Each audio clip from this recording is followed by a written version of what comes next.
Hi, everyone. My name is Ron Perry, and I just lost my job at 61 years old. So, this just happened a few days ago.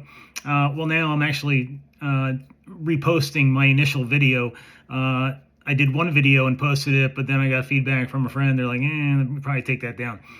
So I took it down, and now I'm reposting my first video. So I'm actually a couple days past where I was when I did that video. And so I'm going to share with you a little bit of the journey over the past 4 or 5 days, and share with you some of the details. So maybe this will help inspire, educate. You can glean some wisdom, and think of things that maybe you will need to consider if you think you're going to be losing a job, or you've always dreamt of being self-employed, and you really want to do it, or you're currently unemployed or not working and really want to get something going. It's really been a stressful and anxiety filled past bunch of days here. I was actually let go on this past Tuesday, and it was a complete shock. I was with the company for over 7 years. I was a senior manager, senior level person. I was a financial controller. I did know the company was struggling financially because I handled the numbers.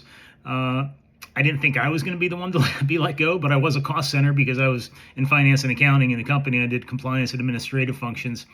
But it was a shock. And being 61 years old, actually, I turned 61 next month, month shy, but I think that's close enough, so we'll call it 61. But there's a lot of anxiety and fear right now because I don't really see myself being able to replace that job or even get a good job at 61. There's definitely probably some ageism out there, and that's fine. I get it. I have tried to maintain my skill set in terms of my profession and what I did. I was always taking CE classes and trying to level up on how I perform my job. But here I am. So I got to press ahead. The company's doesn't have my back. They're not going to be there. They didn't want my services.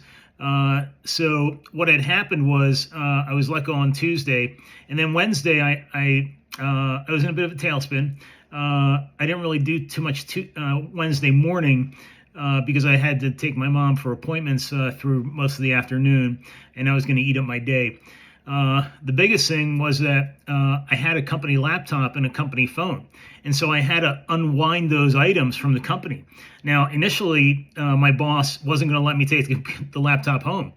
I'm like, my entire life's on this thing. Like, I have to, number one, move everything over and then cleanse it because all my personal websites, all of my passwords, everything's on it. And I couldn't really trust him or the IT department. We didn't have an IT department, by the way, to clean the computer for, on my behalf. So I do appreciate that he let me take it home. I worked on a little bit on the day after. Didn't get too far because I just had so many thoughts running through my mind. I was trying to also write lists on all the things I had to do and get done, and the list was daunting. But what I'm going to be doing moving ahead, actually, I probably didn't say this, should have said it sooner. And again, this is like my first video, so I'm not real good at this yet, but I promise to improve, is I'm going to be starting a small bookkeeping business. That's kind of my history and background, so I don't have to relearn the skill to get a business off the ground. I've been thinking about a bookkeeping business for some time. Now, I should mention I'm also going to be applying for jobs because it would be prudent to do so, to do both and make sure I'm kind of covered. And certainly if a good job comes up, I'll consider it, but hopefully I can get the bookkeeping business going pretty fast because I'd just as soon not go back to be employed by someone who can, again, fire you or let you go at their convenience. It just kind of sucks. And I actually regret not getting my own business going a long time ago. But I had been thinking about a bookkeeping business for over the past really couple of years. And the reason I didn't really press ahead to do it is because I didn't want there to be a conflict of interest with my job. I had a good job. I really like the people and I like working there. And I didn't want there to be a conflict of interest and have the my boss think that I wasn't completely dedicated to the company because I was a higher level person. And it never looks good when you have a side hustle. They want you to be dedicated to the success of the company. So that hurts that I didn't get it started sooner, but I think I can get things going pretty fast. And I'm going to walk you through some of the things that I've done to make that happen.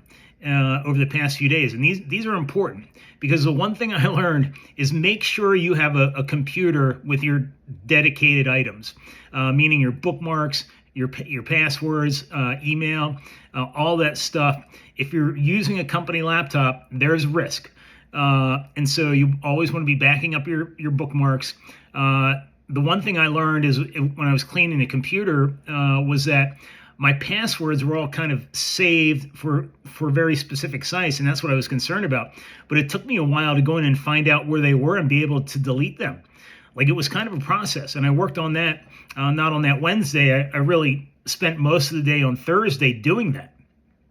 And it took a while. Like, it was probably 4 or 5 hours that I was working on it because I hadn't really done that before. And so, going in, finding, and I kept finding rabbit holes where some of my information was. And so I probably should have just offered to buy the laptop from the employer. He probably would have said no, but because it was a good little laptop, by the way, a little Novo thing, which really ran well. But that was important, and I'll get into more details of that in a moment here. But then my cell phone was on the company plan.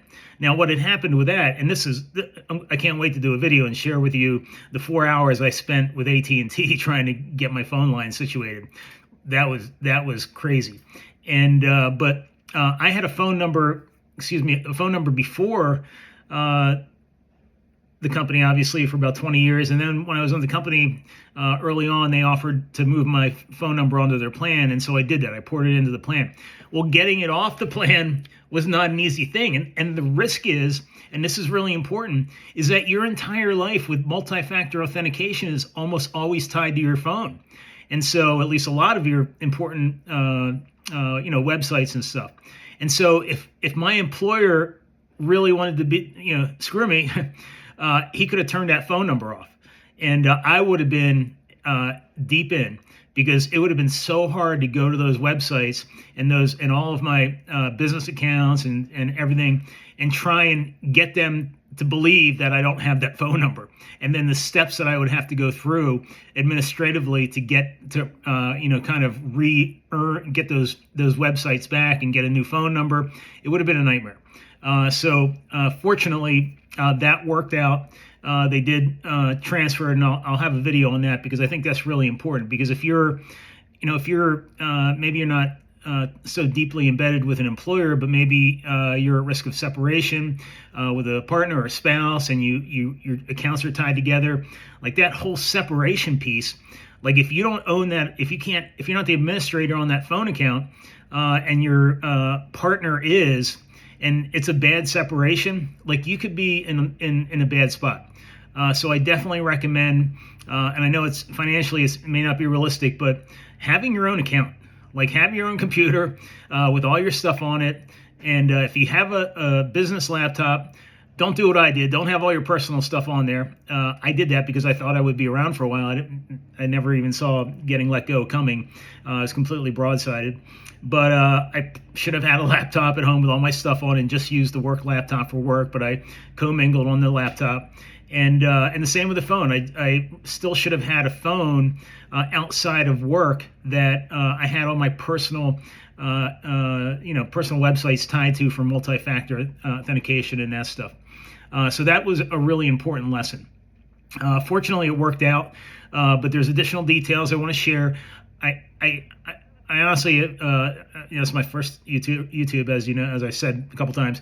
I don't know how to screen share yet. I'll figure it out. But there are things on some of these websites that I want to go through and share, so you see some of those details. And I think that'll be really helpful, because the whole unwinding of things and the rabbit holes that I've gone down in my kind of tech stack of life has been a lot. Like, it's been time consuming.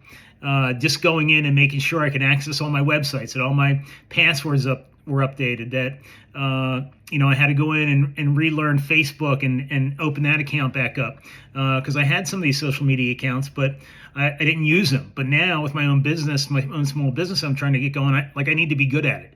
And so making sure I could get into LinkedIn, making sure I can get into Facebook, and I know how to move around. The one thing I did after I got into Facebook is I went in and I joined a bunch of small business groups and groups in industries that I'll be focusing on So I literally joined groups of about 400,000 people between all of the 30 or so groups. So one thing that a YouTuber that I follow, his name is Zach Pasquarello. He's a bookkeeper, seems to have built a really good business in a few years. And he has a lot of good wisdom and insight. I encourage you to look him up. But the one thing he talks about is posting and commenting on social media. And you have to do it like 20, 30, 40 times a day and all the time in order to kind of get your name out there. And so I got the groups. I haven't posted yet because I'm still in the early stages of getting my business going. So the additional step, excuse me, the additional step that I took initially a couple days ago was I had to get my LLC formed. And so you want an LLC because the LLC is going to separate your assets, your personal assets, from your company assets. So if things go sideways in your business, and for God forbid you get sued, an attorney can, and if someone's suing you, can only go after the assets of the company. The other important piece of being an LLC, and I'm not an attorney, so don't, and I'm not giving legal advice, but I do know a little bit about this, and you definitely want like an LLC or separate business entity. The LLC seems to be the most popular for many reasons. Number one, it does give you protection, but the other thing is it's really easy to do your taxes with an LLC because the income in the LLC is all counted as just like you were a sole proprietor and just like you earned that money. So I hope I make more money in this over the next year, but let's just say for ease of calculation, I make $1,000 in my new bookkeeping business in the LLC.